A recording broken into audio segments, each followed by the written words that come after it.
Bueno, bienvenidos, bienvenidas a este ciclo de charlas. Mi nombre es Luciana Carrera Ispitarte.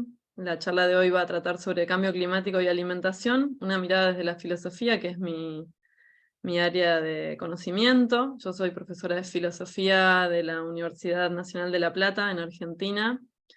Me dedico hace unos 10 años con otra compañera que tal vez conozcan, Micaela Anzoátegui, a trabajar temas relacionados con el medio ambiente, con los estudios críticos animales, con los estudios críticos ambientales, y tratamos de generar conocimiento desde el ámbito de la filosofía, donde al menos en nuestra universidad no es un tema muy explorado, y venimos presentando desde esta última década distintas mesas de debate, artículos, ponencias, y viajamos a distintos lugares para debatir estos temas, siempre desde una mirada de la filosofía y sobre todo desde la filosofía contemporánea. Así que bueno, empecemos. Los ejes sobre los que va a versar esta charla son el cambio climático. Ahí vamos a ver algunos conceptos claves para poder hablar con mayor certeza de este fenómeno, y también los modos que se conocen o que se piensan para enfrentarlo. También como la alimentación versa, como la, perdón, la charla versa sobre la alimentación, vamos a ver cuál es el impacto que tienen las dietas cárnicas, tanto en el ambiente como en la contribución específica a este problema, que es el cambio climático y concretamente el calentamiento global. Y bueno, la idea es poder ver cuáles son los supuestos filosóficos que están implicados en estas maneras de vincularnos con el ambiente, y que tienen emergentes en estos problemas que nos aquejan y que van a aquejarnos por generaciones. La idea también es llegar a conclusiones acerca de, bueno, de qué otras maneras podemos pensar lo humano para relacionarnos, para tener otros modos de agencia que nos vinculen de otra manera con el ambiente. Los objetivos de la charla van a ser tratar de mostrar específicamente de qué modo las dietas cárnicas inciden al fenómeno del calentamiento global, mostrar que estos supuestos filosóficos de los que yo hablaba recién tienen que ver con entender al ser humano como un fenómeno excepcional en la historia de la vida en la Tierra y separado de esta y de todo lo viviente, y que esa separación le da la posibilidad de ejercer un dominio sobre eso que lo rodea. Y finalmente otro objetivo, el objetivo general de la charla, es aportar a comprender el fenómeno de lo humano o a pensar su manera de agencia desde un vínculo a otro, desde un vínculo de reciprocidad con el ambiente, reflejado en una práctica concreta que es la alimentación. Así que bueno, empecemos. Algunas nociones básicas para situarnos en el problema del cambio climático. ¿A qué llamamos cambio climático? Bueno, tiene que ver con toda una trama de modificaciones en la física del sistema climático global.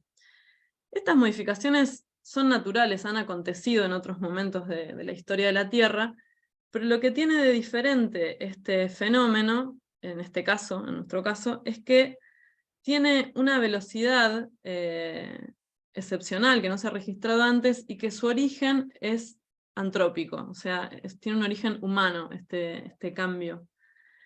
Sobre esto la comunidad científica tiene un gran consenso, excepto algunas excepciones que después ya vamos a ver, y se lo entiende a este problema del cambio climático como un primer emergente de algo más amplio, que es la presión antrópica sobre el planeta en relación a la creciente demanda de recursos naturales para una población en aumento. Y también, por supuesto, a los modos de producción de esta humanidad en la que vivimos, ¿no? Los datos que voy a ir transmitiendo tienen que ver con este grupo de expertos, el IPCC, que es un panel intergubernamental sobre el cambio climático, creado por 3 organismos: la ONU, la Organización Meteorológica Mundial y el Programa de las Naciones Unidas para el Medio Ambiente, que publica una serie de informes donde presenta los datos, solo los que están comprobados, más allá de toda duda, y ahora recientemente se está terminando de elaborar el 6º informe, del cual ya se han publicado algunas partes. Las conclusiones del IPCC sobre el cambio climático son básicamente 2 grandes conclusiones generales. Se trata de un fenómeno global que afecta a todo el planeta, no importa de dónde sean las emisiones que generan este cambio, y además es un cambio que va a afectar a la humanidad y a todo el planeta Tierra durante siglos. Es un fenómeno que por su propia dinámica va a tener una duración, que ya vamos a ver qué es lo que la provoca, pero que va a afectar necesariamente a las generaciones futuras. Otra de las conclusiones que aporta el IPCC, más allá de toda duda, es que las modificaciones al sistema climático pueden verse en un aumento de la temperatura media global, en la alteración del régimen de precipitaciones, con alternancia de sequías e inundaciones fuera de lo común.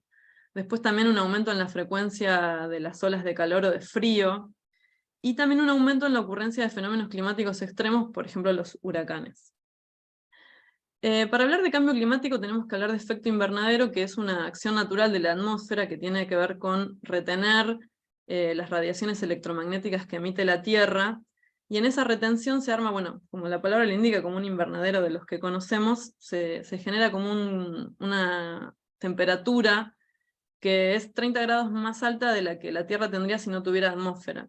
En esa temperatura es que se ha desarrollado la vida, y si bien esa temperatura ha variado a lo largo de la historia de la vida en la Tierra, los ecosistemas van evolucionando para adaptarse a esas temperaturas, porque esos cambios son muy lentos y muy graduales. No todos los gases de la atmósfera contribuyen al efecto invernadero, sino principalmente el vapor de agua, el dióxido de carbono, el metano y el óxido nitroso. La característica de estos gases es que, como tienen una proporción tan pequeña en la atmósfera, un incremento importante modifica muy fuertemente sus concentraciones, o sea, las duplica, las triplica, y eso tiene un incremento fuerte en el efecto invernadero. Esta emisión de los gases de efecto invernadero generan un aumento de la temperatura global en un corto tiempo, y a esto se le llama calentamiento global. Las evidencias son inequívocas en relación a que la emisión de estos gases es una emisión antrópica, o sea, producida por los seres humanos, excepto por el vapor de agua, que tiene que ver con la emisión de vapor en relación al ciclo del agua, que es parte del ciclo de la hidrósfera. El aumento de las emisiones coincide con la era industrial, a fines del siglo XVIII y principios del XIX, donde el cambio en el modo de producción, la industrialización, generó un importante incremento de los usos energéticos, sobre todo a partir de la quema de combustibles fósiles, y el aumento de la población también fue generando una mayor demanda de energía. De hecho, la temperatura que el IPCC toma como parámetro para medir el aumento actual es la temperatura que había en el periodo preindustrial. Según los informes del IPCC, las emisiones de estos gases tienen diferentes orígenes. En el caso del dióxido de carbono, se debe a la quema de combustibles fósiles, y la concentración de este gas en la atmósfera ha aumentado un 30% en los últimos 150 años. Las emisiones de metano y óxido nitroso tienen que ver con el sector agrícola ganadero. Esta es la parte que más nos interesa. O bien directamente en los animales herbívoros por la fermentación entérica, o bien por sus excretas, o bien por los fertilizantes que se utilizan para el cultivo de forraje para alimentar a estos animales. También hay algo importante, que es la vida que tienen estos gases en la atmósfera y su capacidad de retención de calor. Si bien, por ejemplo, el metano permanece poco tiempo en la atmósfera, unos 15-20 años, retiene el calor en una proporción 21 veces mayor a la del dióxido de carbono. El óxido nitroso, que también tiene menos emisión, es 200 veces superior su retención del calor al dióxido de carbono. Y tiene, al igual que este último, una vida media de entre 100 o 150 años. Por eso, por esta vida que tienen estos gases en la atmósfera, el fenómeno del calentamiento global abarca mucho más que esta generación, y aun cuando hoy mismo las emisiones se redujeran a cero, este fenómeno persistiría por lo menos por 1 o 2 o 3 siglos más, según las estimaciones de los expertos. Hoy les decía antes que hay algunas excepciones en relación al cambio climático, y son algunas personas o científicos que niegan la existencia del cambio climático, pero los expertos del IPCC aseguran que hay señales inequívocas de que vivimos un calentamiento global con todo el cambio climático que eso implica. En principio, el aumento de la temperatura media global medida en el aire y en los océanos. En segundo lugar, el derretimiento de los hielos y las nieves eternas. sobre todo en Groenlandia y en la Antártida. En la Antártida, en la península Antártida, pero sobre todo en el Ártico, en el círculo polar ártico se da este derretimiento.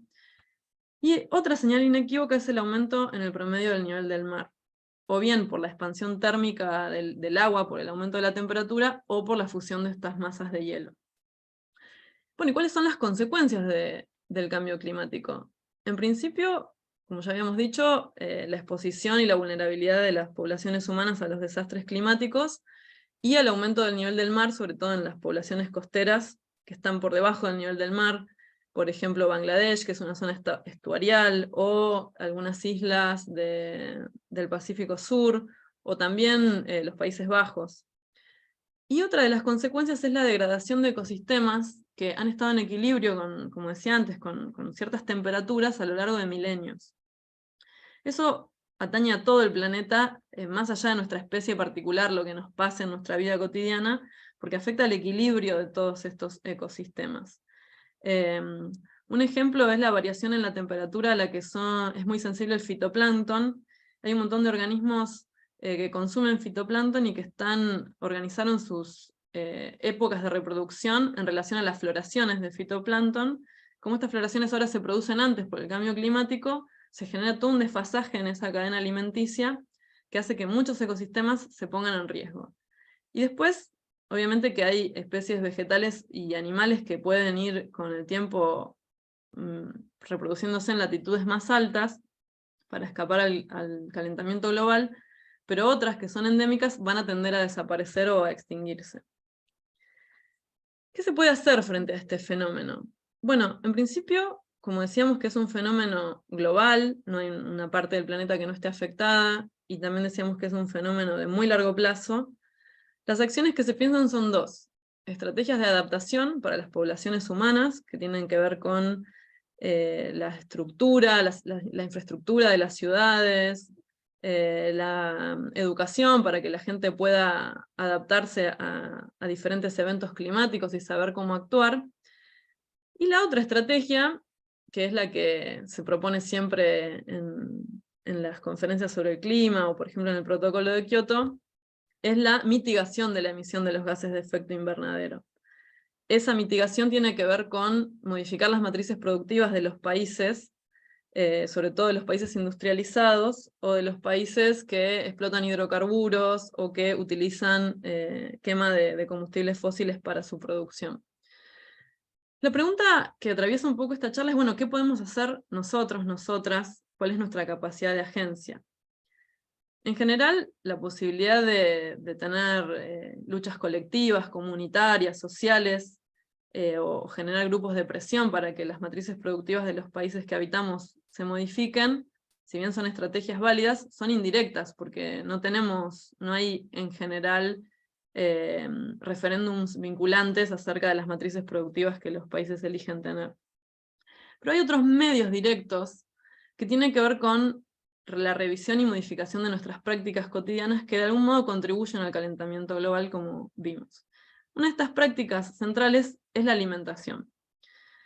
Está comprobado que las dietas cárnicas y la industria cárnica, en relación a esas dietas, es responsable de una parte de la emisión de gases de efecto invernadero, como son el metano y el óxido nitroso. Esto ya lo había comentado a través de la fermentación entérica de los rumiantes, específicamente de los bovinos. Después también hay una emisión indirecta de óxido nitroso por medio del uso de fertilizantes que se usan en agricultura para la producción de forrajes. Sabemos que la producción de granos, en general, en un alto porcentaje está destinado a la alimentación de animales que están sometidos a sistemas de cría intensiva, o sea, que no hacen pastoreo, sino que consumen granos. Y otra manera indirecta de emisión de gases de efecto invernadero, en este caso del dióxido de carbono, tiene que ver con el transporte de estos productos que moviliza la industria cárnica. Por ejemplo, en el caso de Argentina, hay mucha exportación de soja al exterior para alimentar animales, por ejemplo en China, y eso implica viajes transoceánicos, además de todo el transporte interno que implica quema de combustibles fósiles en el interior del país.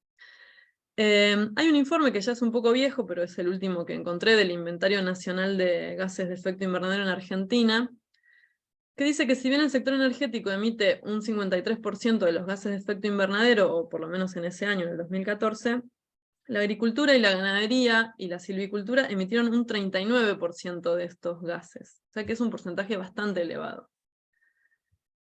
Hay otros problemas con la cría de ganado que también contribuyen a la intensificación de los efectos del cambio climático. Por ejemplo, en relación a los suelos. En la cría extensiva de ganado se da una compactación de los suelos por pisoteo de los animales y también por extracción de la cubierta vegetal, que reduce la permeabilidad de los mismos y que intensifica las inundaciones, digamos, en un lugar donde hay mucha precipitación como consecuencia del cambio climático, pero el suelo es permeable, las consecuencias son menores. En cambio, en un suelo que está totalmente impermeabilizado por el pisoteo y por la reducción de la cubierta vegetal, la magnitud de las inundaciones es mucho mayor, incluso puede haber desplazamientos de tierra. Después, en relación a los usos de la tierra, se estima que el 75% total de las tierras agrícolas del mundo se destinan a la producción de alimentos, o bien por pastizales para la cría extensiva, o bien por, como decía antes, forraje para la cría intensiva. Como se viene produciendo un aumento sostenido de las dietas cárnicas según la FAO, y se estima que para el año 2050 la cantidad de millones de toneladas de carne producida se va a centuplicar respecto de 1960, esto implica un avance de la frontera productiva sobre los ambientes naturales, porque para alimentar a toda esa cantidad de ganado hay que expandir los cultivos, además de los lugares de pastoreo de los animales. Y esa expansión se produce, como decía recién, a costa de los ambientes y mediante la deforestación. La deforestación, como todos sabemos, contribuye a aumentar los efectos del cambio climático porque los bosques precisamente capturan el carbono que está en la atmósfera, el dióxido de carbono, y su desaparición implica un aumento de la concentración de estos gases en la atmósfera. También en relación a los usos del agua y al agua disponible, se intensifican los efectos del calentamiento global. ¿Por qué? Bueno, en principio hablábamos antes de la posibilidad de que existan sequías más prolongadas, y estas sequías hacen que disminuya el caudal de los ríos y la presencia de agua en las capas freáticas y en los acuíferos. Y en este sentido, el ganado y el alimento del ganado, la agricultura, compiten con los usos del agua para la agricultura, para consumo humano y para el consumo humano directo. Además se da una contaminación de los cursos de agua por el vertido de las excretas de los animales, que en general se usa como fertilizante porque tienen nitrógeno, fósforo y potasio, entonces sirven para fertilizar a las plantas, pero todo lo que la planta no absorbe va a los cursos de agua o a las capas freáticas, y se da un proceso que se llama eutrofización, que es la proliferación de microorganismos que se alimentan de esos nutrientes, pero esa proliferación, que suele ser explosiva, también compite con el oxígeno disuelto en agua con otras especies que viven en el agua. Entonces se generan lo que se ha llamado zonas muertas, donde directamente no hay oxígeno en el agua. Los animales que pueden migrar, migran, pero los animales bentónicos, los que viven en el fondo, en general no logran migrar y mueren o se extinguen. A esto se suma la llegada a los cursos de agua de desechos de la industria cárnica que tienen antibióticos, con la resistencia bacteriana que eso genera. Acá vamos a ver una imagen de la zona muerta más grande del mundo, que es del Golfo de México, donde drena todo el río, toda la cuenca hídrica del Mississippi, que drena el 41% del territorio norteamericano, y justamente atraviesa el Mississippi toda una zona agrícola ganadera. Entonces ahí se puede ver este proceso de eutrofización y la consecuencia de la anoxia. Bueno, pero lo que nos trae acá es la filosofía. ¿Cuáles son los supuestos filosóficos que están detrás de estas prácticas?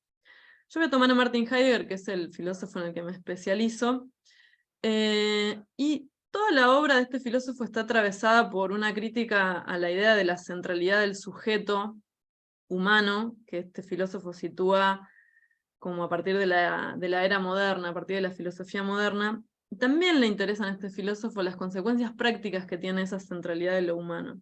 Entonces vamos a tratar de ver si estos señalamientos que Heidegger ve, que Heidegger analiza de la filosofía, pueden verse en estos fenómenos que estamos pensando. En principio, él sostiene que la idea acerca de lo humano que tenemos en la filosofía, en la psicología y en otras ciencias afines o otras disciplinas afines, están fundadas en dos vertientes tradicionales, una es la tradición griega y otra la tradición cristiana. La tradición griega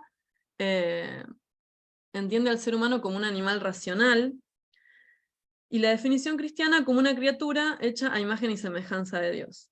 En ambos casos se pone la esencia, el acento en la esencia de lo humano como en algo distintivo que no tienen los demás seres vivos. En un caso ese fundamento es inmanente, la razón, la conciencia, y en otro es trascendente, el hecho de que Dios nos haya elegido y nos haya creado a su imagen y semejanza. Estas dos ideas, decía, confluyen en la idea moderna del sujeto.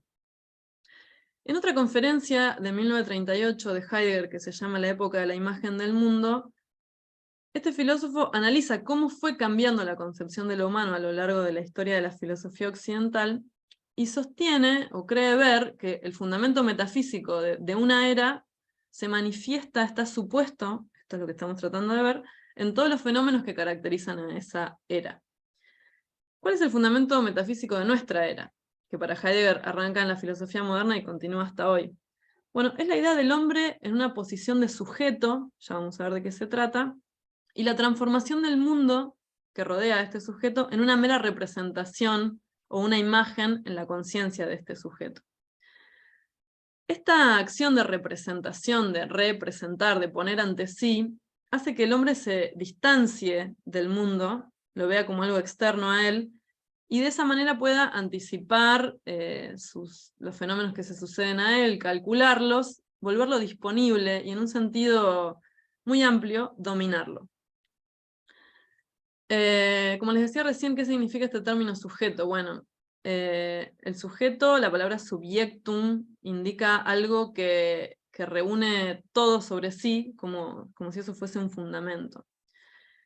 Y Heidegger dice que solo en la Edad Moderna esto es asociado al hombre. Antes ese fundamento era asociado a la physis en la filosofía griega o a Dios en la filosofía medieval. Solo ahora se da este giro del sujeto hacia una identificación con lo humano. ¿Por qué se da este giro? Bueno, para Heidegger este giro tiene que ver con que el pasaje de un teocentrismo, de una época teocéntrica, a una época más secularizada, hace que una vez que el hombre se libera de ese poder vinculante que era la doctrina de la Iglesia, tenga que buscar otro fundamento, otro poder que lo vincule, y ese poder recae sobre sí mismo. Es decir, sobre el orden que impone su propia razón al mundo que lo rodea. Un filósofo contemporáneo, Jean-Marie Jaffer, un filósofo francés, hace un análisis de esta posición filosófica de lo humano que, si seguimos a Heidegger, informa todos los fundamentos de esta era, todos los fenómenos de esta era, perdón. Este pensador, Jaffer, sostiene que esa posición del hombre como sujeto se funda en algo que él llama tesis de la excepción humana, y que articula 4 postulados o 4 supuestos, 2 de los cuales son ontológicos y 2 metodológicos.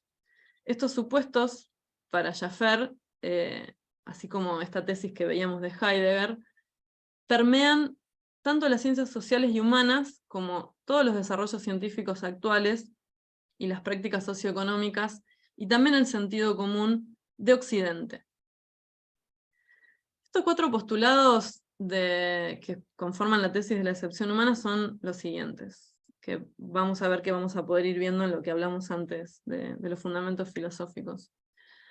En principio, la idea de un dualismo ontológico que constituye lo humano, esta idea de cuerpo-mente o un cuerpo biológico munido de un alma creada por Dios, que está expresado en la vertiente griega de la definición de hombre como animal racional. Ahí tenemos estas dos constituciones ontológicas conviviendo en un mismo ente, que es el hombre. El segundo postulado es el de la ruptura óntica, tal vez es el postulado más fuerte, que tiene que ver con que se entiende al ser humano como en discontinuidad con el resto de lo viviente. Como si el hombre fuera un emergente excepcional que apareció en algún momento en la historia de la vida de la Tierra, pero que no está vinculado a ella. Esto lo podríamos rastrear, si quisiéramos, en la versión cristiana de la definición del hombre, que lo proponía como algo completamente distinto del resto de la creación, porque tenía la particularidad de que había sido creado a imagen y semejanza de Dios. Esos dos postulados se mantienen en base a otros dos postulados que son de orden más metodológico, que Jaffer llama o considera que son una mirada nociocéntrica, que lo que hace es poner el acento de lo humano en la conciencia y en la razón, y minimizando todos los demás aspectos del hombre que tienen que ver con su cuerpo biológico y que podrían vincularlo a pensarnos en coevolución con el resto de la naturaleza. Y una segunda estrategia, también metodológica, que tiene que ver con sostener un ideal cognitivo antinaturalista. Esto es, inmunizar a la filosofía, que es la que piensa esta tesis, de toda relación con las ciencias biológicas, digamos, que todo aporte desde las ciencias biológicas esté de antemano catalogado como algo improcedente o negativo, como con epítetos peyorativos como fisicalismo, biologicismo, etc. Entonces, de esta manera, la tesis de la excepción humana se inmuniza de todo aporte que vincule a lo humano con el resto de la naturaleza. Estos cuatro postulados entonces funcionan para fundamentar esta separación de lo humano respecto de todo lo viviente. ¿Cuáles son las consecuencias de esta separación? Bueno, acá volvemos a Heidegger, pero también a otros filósofos como Nietzsche y Derrida. Y para resumir un poco esta diapositiva, lo que sostienen estos filósofos es que esta posición del hombre como sujeto lo convierte al mismo tiempo en un soberano o en un amo que tiene un dominio incondicionado de todo lo que lo rodea, de todo lo que está fuera de él.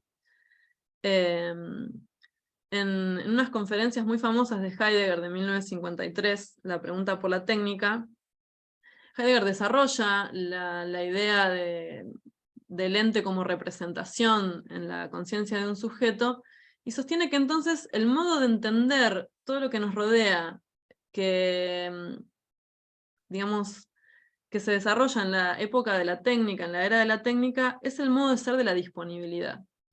Para la técnica moderna, todo está disponible, a diferencia de la técnica artesanal, donde la técnica trabajaba junto con la naturaleza, no es que la ponía a disposición.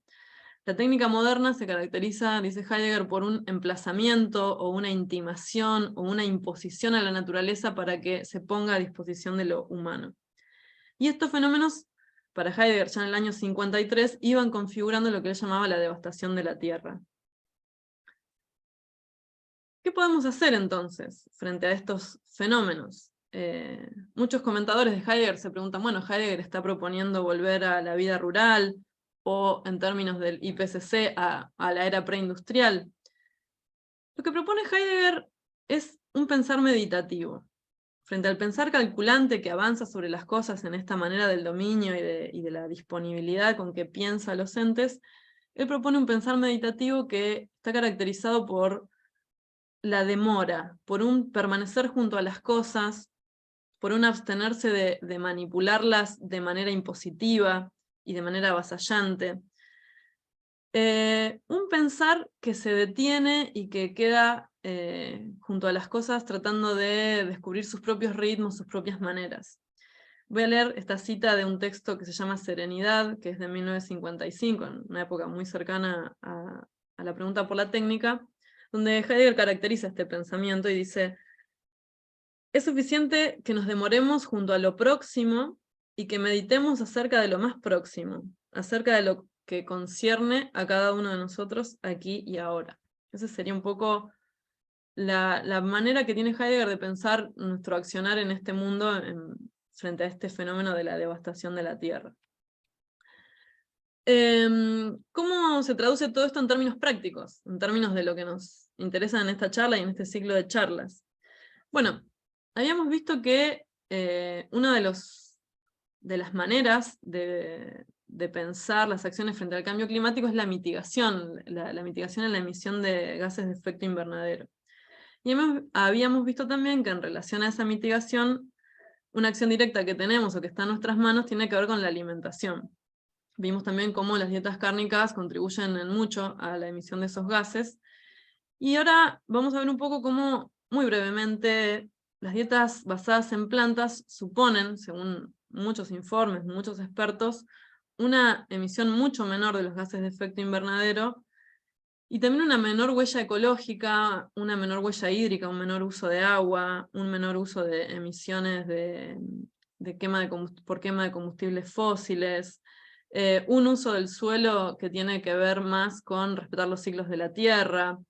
Entonces, vamos a tratar de relacionar estas dietas basadas en plantas con la manera que Heidegger planteaba recién de un pensar meditativo, un pensar que mora junto a las cosas. ¿Por qué pienso que este tipo de dietas está más relacionada con ese pensar meditativo y que nos puede acercar a una capacidad de agencia real y directa sobre las emisiones de gases de efecto invernadero? Bueno, creo que estas son un poco las razones, ¿no? Reducir el consumo cárnico y fortalecer el consumo de vegetales implica cosas que para mí suenan mucho de este morar junto a lo próximo.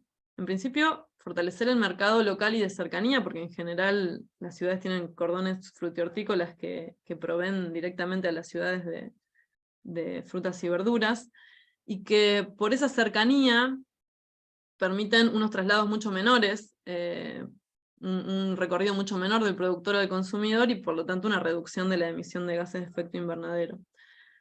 También estas prácticas relacionadas con el consumo de vegetales nos vinculan o nos revinculan con lo comunitario y sobre todo con estas economías sociales y solidarias que están en nuestros países, en el sur global, que tienen que ver con la producción, distribución y comercialización en el lugar, con una economía de rostro humano también se la llama, porque no tiene esta uniformidad de las cadenas o de las corporaciones. A su vez, estas dietas nos relacionan más con un pensar y un fortalecer la biodiversidad, porque justamente en la alimentación en vegetales se ve la variedad versus la producción seriada del monocultivo. También esta manera de alimentarnos nos vincula con recuperar los ritmos de la naturaleza, cuidar los agentes polinizadores naturales y desarrollar saberes asociados a ella. Acá en Argentina prolifera muchísimo en los últimos tiempos saberes relacionados con el cultivo de huertas en casas, en terrazas, incluso comunitarias, en espacios comunes de los barrios. También muchos saberes relacionados con la flora nativa, una recuperación de esos saberes que vienen implicados con este cambio en las prácticas alimenticias. Y después también, por último, pienso que estas prácticas nos relacionan con otra manera de pensarnos distinta del sujeto, de este sujeto dominante, de este sujeto soberano separado del mundo, y que tiene que ver con entendernos más como una especie que ha efectivamente coevolucionado con la biosfera, con las especies que habitan la biosfera, y cuya vida, la de nuestra especie, está entramada indisolublemente con esas otras especies. Bien, eso sería un poco el aporte que yo quería hacer. Acá les dejo la bibliografía que utilicé en la presentación. Utilicé más bibliografía, pero pueden hacerle captura de pantalla o bien escribir a mi mail, que se los dejo a continuación, para pedirme esta bibliografía. Y bueno, les agradezco mucho. Cierro con esta frase de Nietzsche que dice que la razón comienza ya en la cocina. Como Nietzsche es un filósofo que me gusta mucho, quería dejar esa cita. Bueno, les agradezco muchísimo. Hasta pronto.